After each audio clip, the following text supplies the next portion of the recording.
আপনি কি জানেন ঢাকেশ্বরী মন্দিরে যে দুর্গা বিগ্রহটি রয়েছে সেটি প্রাচীন বিগ্রহ নয়, কিন্তু একটি প্রাচীন দুর্গা বিগ্রহ ছিল। সেটি এখন কোথায়? কিভাবে একটি বিগ্রহের সঙ্গে সাম্প্রদায়িক রাজনীতি যুক্ত হলো?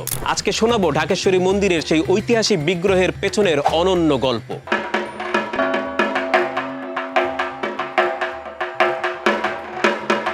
রাজধানী ঢাকেশ্বরী মন্দির ঘিরে থাকা কিংবদন্তি ও ইতিহাসের চেয়ে এখানকার দুর্গা বিগ্রহের গল্প কম চমকপ্রদ নয়।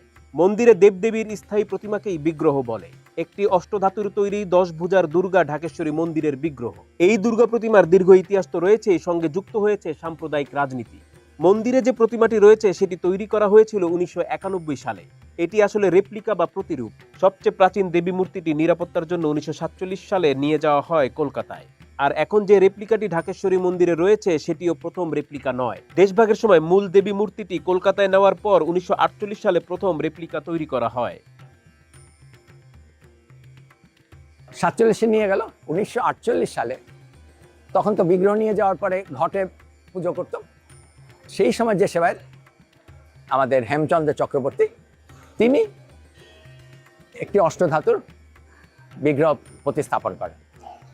তাহলে 47-এ চলে গেল, 48-এ আমরা আবার তার রেপ্লিকা পুনঃস্থাপন করলাম। 48 থেকে এসে 50 সালে আবার কি দাঙ্গা হলো, প্রচণ্ড দাঙ্গা। সেখানে আবার এটি লুট বিগ্রহ না সমস্ত বাংলাদেশে তাণ্ডব হয়ে গেছিল। ঢাকেশ্বরী মন্দিরও আমি যে কথাটি বলতে, রাজনৈতিক কারণে কিন্তু এই মন্দিরটি আক্রান্ত হচ্ছে প্রতিবার। আমি পরবর্তীতে দেখবেন 47-এর পর 48-এর পরে 50-এ হলো, 50-এ এটি আবার লুট হলো। 50-এ লুট হয়ে যাওয়ার পরে তারপরে আমরা আবার তখনকার যারা ভক্তরা ছিলেন 51 সালে আবার একটি সবাই মিলে অষ্টধাতুর একটি বিগ্রহ, এটা ভক্তরা করলেন। ভক্তরা একটি প্রতিমা স্থাপন করলেন এবং সেটি পূজিত হতে থাকলো 1975 পর্যন্ত। 1975 সালে বঙ্গবন্ধু শেখ মুজিবুর রহমানকে যখন সপরিবারে হত্যা করা হলো, তখন এখানে আরেকটি নতুন মাত্রা এলো। 75-এর রাতে, গভীর রাতে এখানে সেনাবাহিনীর পোশাক পরিহিত একদল আসলো। এসে এখানে সেবায় সবাইকে গান পয়েন্টে আটকে মন্দিরে বললো। ওরা বললো যে এখান থেকে তথ্য পাচার হচ্ছে, নানান কিছু এসে সেটা অন্য। তারা এখানে ঘন্টা 2 তাণ্ডব করলো, করে 2 বস্তায় ভরে কি নিয়ে চলে গেল। নিয়ে যাওয়ার পরে আমরা তখন মন্দিরে ঢুকলাম। ঢুকে দেখি বিগ্রহ নাই, দুপার সিংহাসন তছনছ। মায়ের, আপনারা দেখেছে মায়ের শরীরে কিন্তু প্রচুর গয়না থাকে, 100-150 ভরির মতো সোনার গয়না, সেগুলো নাই। দামি যে সব জিনিসপত্র সেগুলো নেই। 1983 সালে মননচাঁদ ঘোষ, যে আজকে মিষ্টির দোকান, তার স্বত্বাধিকারী তার ছেলে হরিপদ ঘোষ, সে কলকাতা থেকে অষ্টধাতুর একটি প্রতিমা বানিয়ে আনলো, বিগ্রহ বানিয়ে মন্দির কমিটিকে দিল যে আপনার এটা প্রতিষ্ঠা। তো আমরা তাহলে 75-এর পরে আবার অষ্টধাতুর বিগ্রহ এখানে প্রতিষ্ঠা করে পূজা চলতে লাগলো 83 সাল থেকে এটা চলতে লাগলো। এরপরে আসলো 1990 সাল। 1990 সালে আবার একটি রাজনৈতিক সংকট এসে, আপনারা জানেন, সে এরশাদ বিরোধী আন্দোলন যখন একেবারে তুঙ্গে, এরশাদ যখন তার ক্ষমতা থেকে উচ্ছেদ হতে যাচ্ছে, তখন ধর্মটাকে আবার ব্যবহার করলে সে, এবং সেই ব্যবহারটা জানেন আপনারা। ইনকিলাবে তখন বাবরি মসজিদের ব্যাপারটা চলছে। ইনকিলাবের প্রথম পৃষ্ঠায় হেডলাইন্স হলো একেবারে লিড 1 নম্বর স্টোরি, বাবরি মসজিদ ধূলিসাৎ। এটা 31শে জানুয়ারি। এইটা সকালবেলা দেখলাম। 31শে জানুয়ারি দুপুরবেলা 12:30টার সময় এরশাদ বঙ্গভবনে একটা মিটিং করলেন ছাত্রদের নিয়ে, এবং বিকেল 4টা থেকে সন্ধ্যা 7টার মধ্যে ঢাকায় তাণ্ডব হলো সারা দেশ, চিটাগং, ঢাকা সহ সারা দেশে। 90 সালে প্রতিমা লুট, সিংহাসন লুট, স্বর্ণালঙ্কার লুট, সেই সাথে অঙ্গনটাকে অগ্নিসংযোগ করে একেবারে জ্বালিয়ে পড়ে শেষ করে দেয়।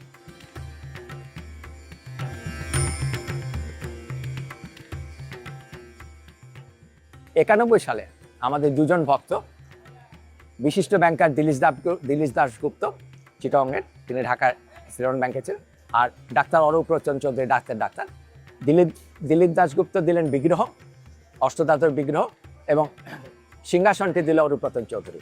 আর এই বিগ্রহটি বানালো ভাস্কর শঙ্কর ধর। এই 3জনে নিয়ে আমরা 91 সালে এখানে আবার বিগ্রহ প্রতিস্থাপন করলাম। এবং আজকে যে বিগ্রহটি আপনারা দেখছেন, এই মুহূর্তে আপনারা দেখেছেন, একটু আগে আপনাকে দেখালাম, সেই বিগ্রহটি হচ্ছে সেই বিগ্রহটি 91 সালে যে বিগ্রহটি আমরা স্থাপন করেছিলাম, সেই বিগ্রহটি। এরপরে আরও অনেক ঝড় তুফান গেছে রাজনৈতিক, কিন্তু এখন পর্যন্ত সেই বিগ্রহটি আমাদের কাছে আছে। হিন্দু পুরাণ ও কিংবদন্তি অনুযায়ী ভগবান বিষ্ণুর সুদর্শন চক্রের আঘাতে দেবী সতীর শরীরের 51টি টুকরো হয়েছিল। এই টুকরোগুলো যেখানে যেখানে পড়েছিল সেখানেই একটি করে মন্দির গড়ে ওঠে। সতীর মুকুটের রত্নটি যেখানে পড়েছিল সেখানেই স্থাপন করা হয়েছিল আজকের ঢাকেশ্বরী মন্দির। দ্বাদশ শতাব্দীতে সেন রাজবংশের বল্লাল সেন এটি তৈরি করেছিলেন। 1947 সালে মূর্তিটি ঢাকা থেকে প্রথমে যায় ব্যবসায়ী দেবেন্দ্রনাথ চৌধুরীর বাড়িতে। 1950 সালে তিনিই কুমারটুলিতে একটি মন্দির স্থাপন করেন, যার নাম শ্রী শ্রী ঢাকেশ্বরী মাতার মন্দির। ঢাকেশ্বরী দেবীর প্রাচীন মূর্তিটি আজ পর্যন্ত সেখানেই আছে। আমার জানা মতে আমাদের সম্প্রদায়ের তরফ থেকে কলকাতায় যে বিগ্রহটি নিয়ে আছে সেই বিগ্রহটিকে ফেরত আনার ব্যাপারে আমাদের তরফ থেকে আমার জানা মতে কোনো উদ্যোগ নেওয়া হয়নি। এবং আমাকে যদি বলা হয় আমি বলবো সেই বিগ্রহটি যারা নিয়ে গেছেন তাদের ব্যাপার। আমরা এখানে আমাদের মতো করে পরম্পরায় বিগ্রহ এনেছি, সুতরাং ওই বিগ্রহটিকে আমি আদি বিগ্রহ বলবো না, কারণ তার আগে আরও বিগ্রহ ছিল যেটি খবর আমরা জানি না, ঐতিহাসিকভাবে আমার কাছে নেই। সুতরাং ওইটাকে আমি আদি বলতে চাই না। আমার ব্যক্তিগত মত, রাজনৈতিক পরম্পরায় যা ঘটে গেছে সেটি এনে প্রতিষ্ঠা করলেই মা আসবেন এটা বলছি। মা তার পীঠস্থানে আছেন।